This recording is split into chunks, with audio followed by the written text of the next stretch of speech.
আজ থেকে শুরু হলো কুলতলি ব্লকের সুন্দরবন কৃষ্টি মেলা। এই কৃষ্টি মেলায় প্রদীপ প্রজ্বলনের মধ্যে দিয়ে অনুষ্ঠানের শুভ সূচনা করেন কুলতলি পঞ্চায়েত সমিতির সভাপতি রূপা সর্দার। উপস্থিত ছিলেন কুলতলি ব্লক উন্নয়ন আধিকারিক সুচন্দন বৈদ্য, কুলতলি পঞ্চায়েত সমিতির একাধিক কর্মাধ্যক্ষ শাহাদাত শেখ, পূর্ণেন্দু হালদার, বিমল মণ্ডল, হারমণি নস্কর, পঞ্চায়েত সমিতির সদস্য বামনি সর্দার, পঞ্চায়েত সদস্য আবু বক্কর সর্দার, অর্জুন কৃষ্ণ বাইন, চন্দ্রকান্ত হালদার সহ একাধিক গ্রাম পঞ্চায়েত সদস্য এবং বিশিষ্ট শিক্ষক তপন মণ্ডল। বিগত ৩৪ বছর এই সুন্দরবন কৃষ্টি মেলা, কৃষি প্রদর্শনী, একান্ত নাটক, গান, সাংস্কৃতিক অনুষ্ঠান সহ একগুচ্ছ অনুষ্ঠান সপ্তাহব্যাপী চলবে এই অনুষ্ঠান। আর এই প্রসঙ্গে কুলতলি ব্লক উন্নয়ন আধিকারিক সুচন্দন বৈদ্য কি জানালেন শুনব।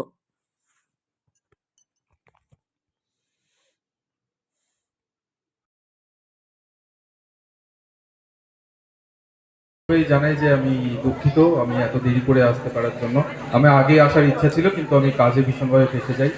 আমাকে বারবার আমন্ত্রণ জানাচ্ছিলেন, ওনারা বারবার ডাকছিলেন, কিন্তু আমি আসতে দেরি করে ফেলি। যাই হোক, আপনারা যে অনুষ্ঠানটা শুরু করতে পেরেছেন, উদ্বোধন করেছেন সাকসেসফুলি, খুব ভালো লাগছে দেখে।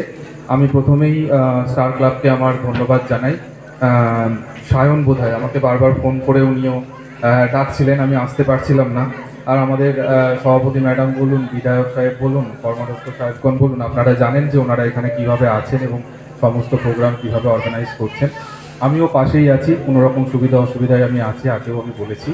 আপনারা ভালোভাবে কৃষ্টি মেলার সাথে সৃষ্টির মধ্যে সৃষ্টির আনন্দও রয়েছে, আনন্দ উপভোগ করুন। মেলা সবে শুরু হলো, এখন চলবে। যেমন সঞ্চালক সাহেবের কথা থেকে আমি জানলাম, এটা বর্ষবরণের অবধি চলবে, সুতরাং আনন্দ উপভোগ করুন। আমি তো এখানে আছি আপনাদের সাথে, সবাই আমরা একসাথে আছি, আনন্দ করব এবং আশা করি ভবিষ্যতে আমি আরও বেশিভাবে সক্রিয়ভাবে যোগদান করতে পারবো, এই আশা রাখি। ভালো কামনা করি সাথে। Thank you.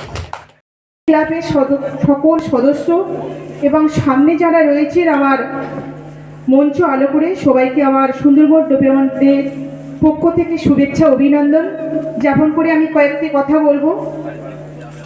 আমার সত্যি খুব এই স্টার ক্লাব এবং কৃষ্টি মেলার আমি খুব গর্বিত। এখানে আমি প্রত্যেক বছর আমি নিমন্ত্রিত হয়ে আমন্ত্রিত গ্রহণ করে এখানে এই মঞ্চে আমি আসি।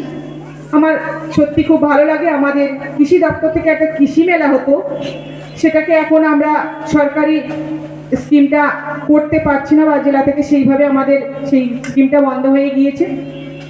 এই কৃষি মেলার উদ্যোগে এখানে বিভিন্ন এরিয়া থেকে চাষি ভাইরা তাদের স্বপ্নের ফসল, তাদের যে বাগিচায় তারা তৈরি করে, এখানে তারা সেই স্বপ্নের ফসল নিয়ে আসে